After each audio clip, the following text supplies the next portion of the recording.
Over the past 20 or 25 years that I've been managing money, I've made some mistakes.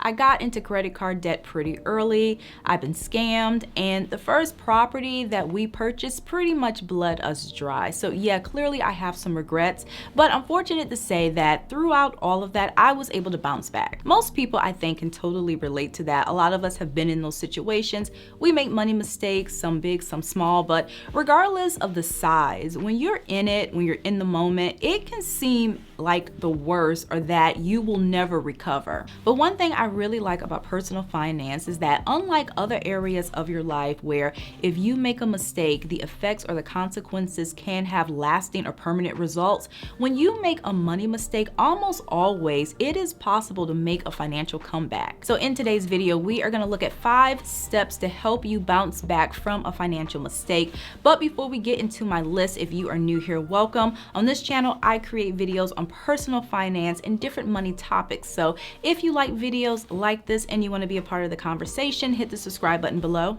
The first step to overcoming a financial mistake is to forgive yourself. Now, we are all human, so it is only normal to beat ourselves up, to be mad at ourselves, and we might even fall into a funk. But even though it's okay to be emotional or to be angry, at some point you have to let it go and forgive yourself and move on, because really that is the only way you're going to be able to overcome this hurdle. And we can compare this situation to when someone hurts or offends you. Even after the person apologizes, if you still hold on to the resentment or the anger, it's really going to prevent you from fully repairing the relationship with them. But if you accept their apology, it creates a clean slate where then you can move forward. You can't change the past, and I realize that forgiving yourself can be a little difficult, but one thing that might help is basically just remembering that everybody makes mistakes, and the mistake that you made, it's probably not that uncommon, and you're not the first person to do this, and you will not be the last. Even if the mistake sets you back a few months or a few years, in the long scheme of things, it might only be a blip on the radar, and that's not to say that you won't have your bad days, but don't let the guilt consume you, because it can affect you mentally and physically, and it can take away your power to bounce back. The second thing you need to do is learn from your mistakes, and as difficult as I know this will be, it is so important to try and find the silver lining in the situation, because that is going to make it so much easier to deal with the setback. So rather than view this mistake as your biggest life failure, view it as a valuable lesson and learn from it. And I want to add that part of learning from our mistakes is also being accountable. It is so easy to make excuses and to shift blame and put the responsibility on others. And yes, sometimes others might play a role in our downfall. But the reality is, oftentimes we really have no one to blame but ourselves.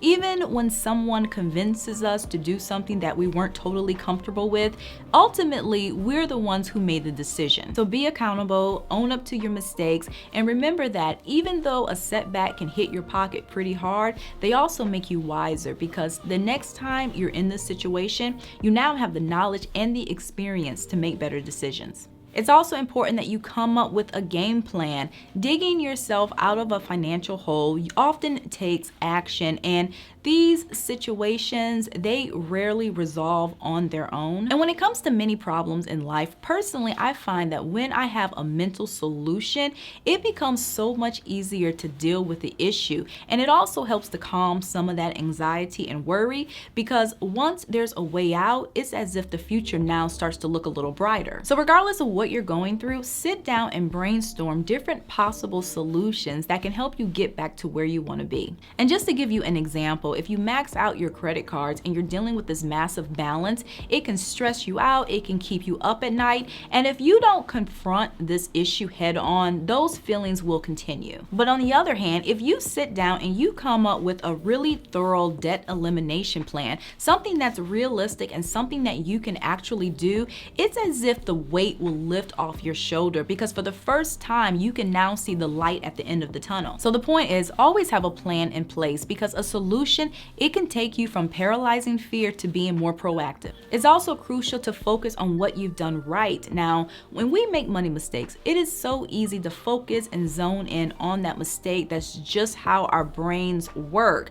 But For every bad money decision that you've made, I'm willing to bet that you have also made some pretty good and responsible decisions. Now more than ever, it is so important to focus on where you excel financially, because that is really going to keep the entire situation in perspective. And just to give you an example, despite a recent setback, maybe you're great with saving money, or you're great with budgeting, or you recently paid off a credit card. Those are milestones to celebrate. And in the aftermath of making a major or even a small financial mistake, it is so important to focus on those milestones, because that indicates that you're probably not as bad with money as you think, and you just experienced a minor setback or a major one.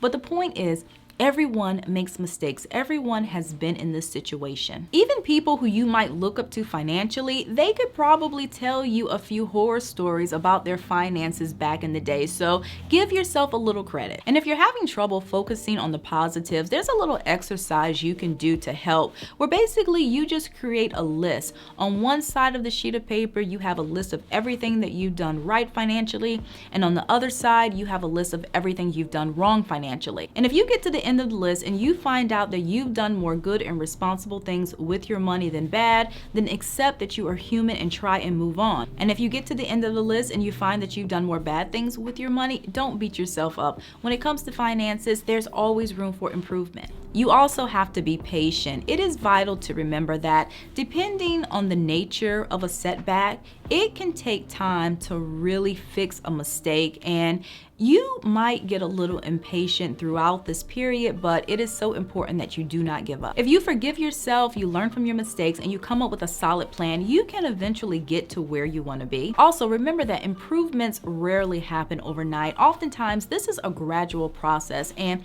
sometimes it can be so gradual and slow that even when things are getting better, it can seem as if not much has really changed. And it's not really until months or maybe years into the future that you're able to look back and see how far you've actually come. So there you have it. Those are my 5 simple tips to help you bounce back after a financial setback. And I really hope that you guys enjoyed this video and that it was helpful. And if it was, please give me a thumbs up. And if you haven't already, do consider subscribing. Again, we talk about different ways that you can fix your wallet and get to where you want to be financially. So if you like videos like this, I do post every weekend and sometimes during the week. So thank you again for watching, and I'll see you in a few days.